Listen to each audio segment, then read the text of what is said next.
Assalamualaikum warahmatullahi wabarakatuh. Di sini kami akan menjelaskan responsi pengantar akuntansi 1. Bagaimana cara membuat jurnal umum dan menentukan akun-akun apa saja yang digunakan serta penempatan dalam debit dan kredit saat membuat siklus akuntansi. Di sini saya menggambarkan sebuah tabel sederhana cara menentukan debit dan kredit. Yang pertama ada akun harta, bertambah di sisi debit, berkurang di sisi kredit. Yang kedua hutang bertambah di sisi kredit, berkurang di sisi debit. Modal bertambah di sisi kredit, berkurang di sisi debit. Pendapatan bertambah di sisi kredit, berkurang di sisi debit. Dan beban bertambah di sisi debit, berkurang di sisi kredit. Selanjutnya ada contoh analisis soal. Soal yang pertama, dibeli perlengkapan secara tunai sebesar 5 juta rupiah.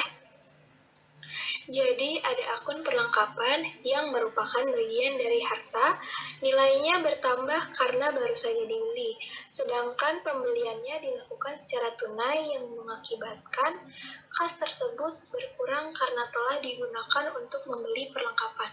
Sehingga akun yang digunakan untuk mencatat jurnal adalah perlengkapan sebesar 5 juta rupiah di sisi debit dan kas sebesar 5 juta rupiah di sisi kredit. Soal yang kedua, dibeli peralatan kantor secara kredit dengan harga 3 juta rupiah. Pembelian peralatan kantor secara kredit ini mengakibatkan akun peralatan kantor bertambah yang tadinya tidak ada peralatan kantor karena dibeli menjadi ada.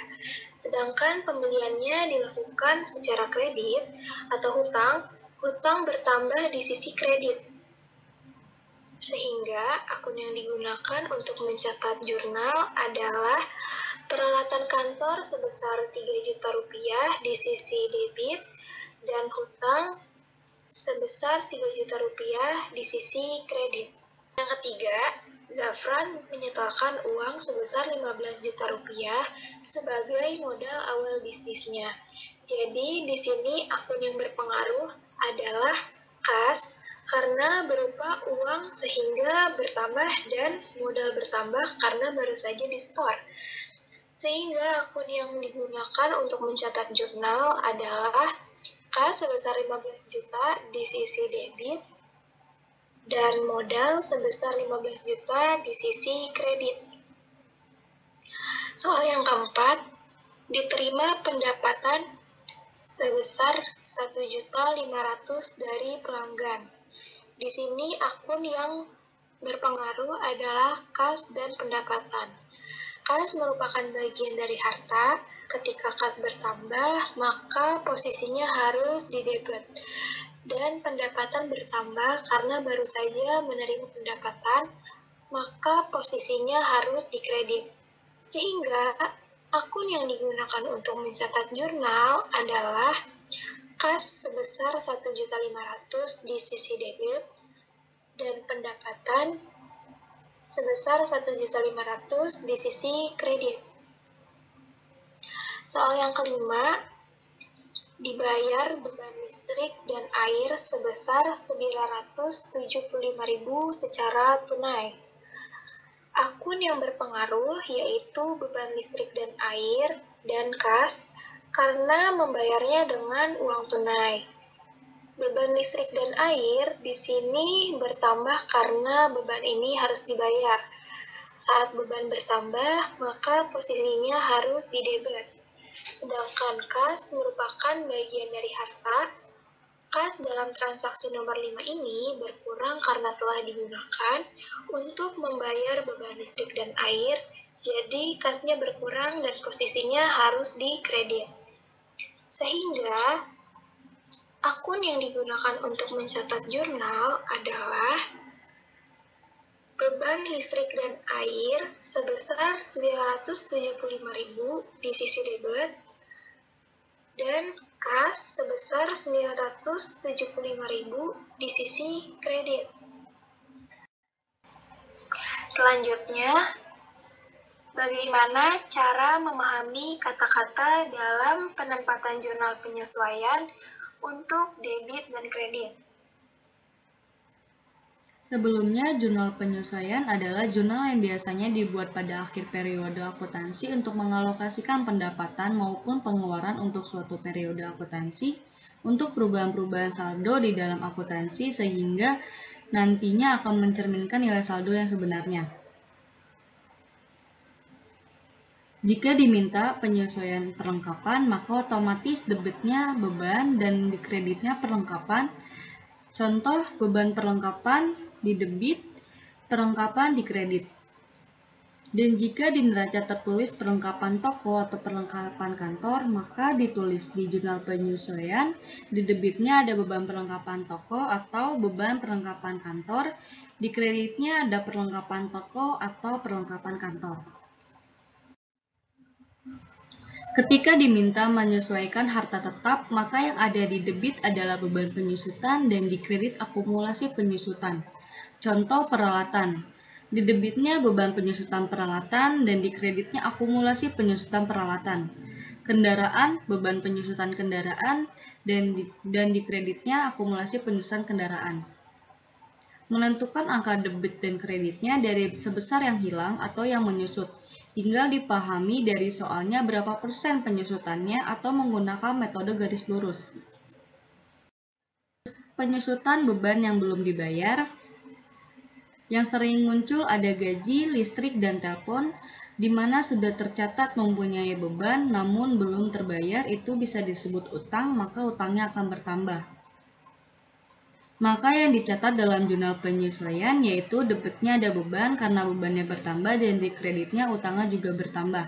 Contoh gaji, di debitnya ada beban gaji dan di kreditnya utang gaji. Listrik, beban listrik di debit, utang listrik di kredit. Telepon, di debitnya beban listrik dan di kreditnya utang telepon. Untuk menyesuaikan beban dibayar di muka, kalian harus memahami konsep harta dan beban terlebih dahulu. Contoh, sewa menggunakan metode harta jika di neraca saldo ditulis dengan sewa dibayar di muka. Tetapi jika di neraca saldo ditulis beban sewa, maka menggunakan metode beban. Iklan menggunakan metode harta jika di neraca saldo ditulis iklan dibayar di muka. Tetapi jika di neraca saldo ditulis beban iklan, maka menggunakan metode beban. Asuransi kapan menggunakan metode harta jika neraca saldo ditulis dengan asuransi dibayar di muka. Tetapi jika di neraca saldo ditulis beban asuransi, maka menggunakan metode beban. Menentukan metode pencatatan. Untuk metode harta menggunakan rumus HBHH, yang artinya jika menggunakan metode harta, maka di debitnya beban dan di kreditnya adalah harta dengan angka sebesar yang hilang atau berapa bulan yang sudah dilewati. Contoh, di debitnya ada beban sewa, di kreditnya sewa dibayar di muka dengan angka sebesar yang hilang. Menentukan metode pencatatan. Jika metode beban, maka menggunakan rumus BHBB.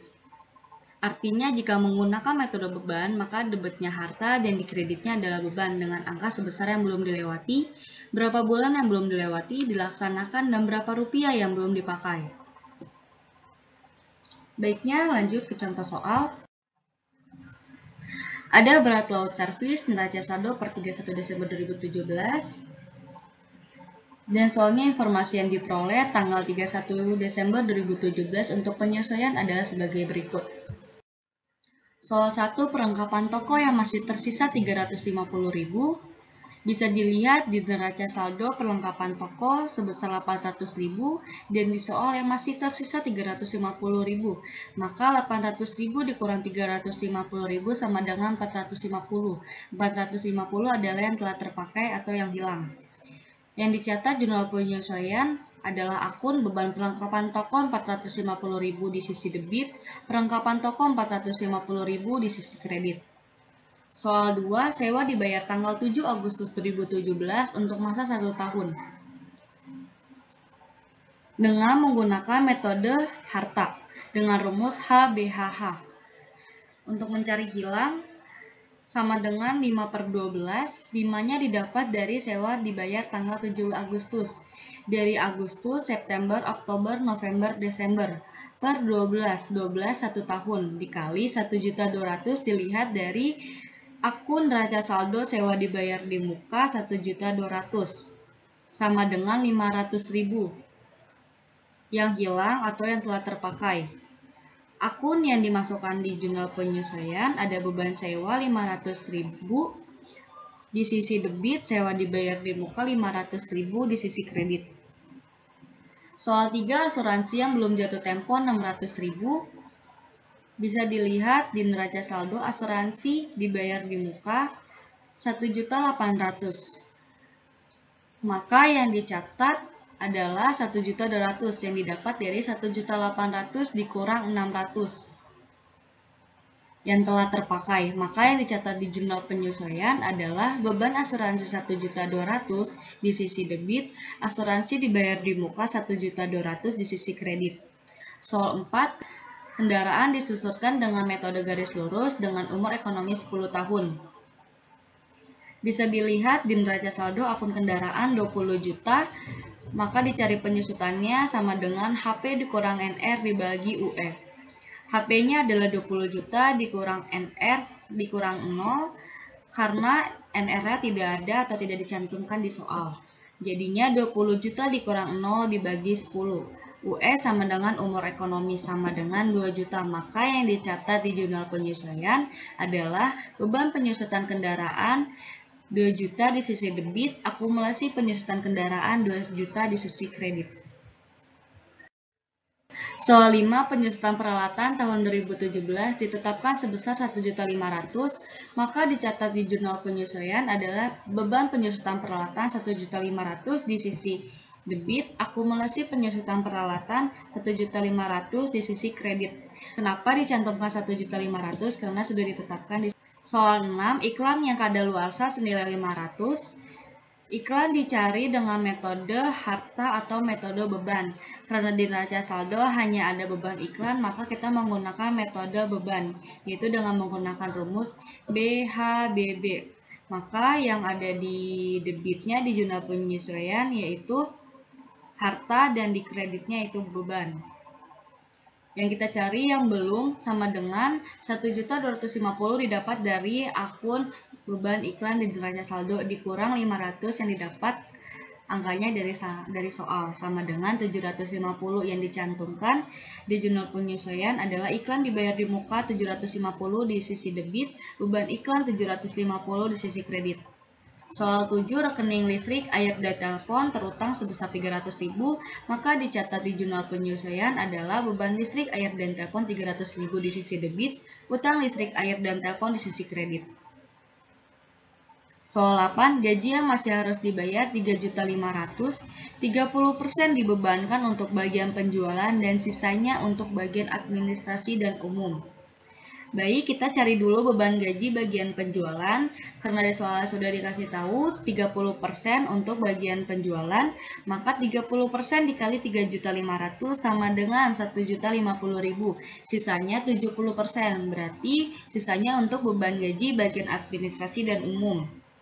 Sama dengan 70% dikali 3.500.000 sama dengan 2.450.000. Maka yang dicatat di jurnal penyesuaian adalah beban gaji bagian penjualan 1.050.000 di sisi debit, beban gaji bagian administrasi dan umum 2.450.000 di sisi debit, utang gaji 3.500.000 di sisi kredit. Terima kasih.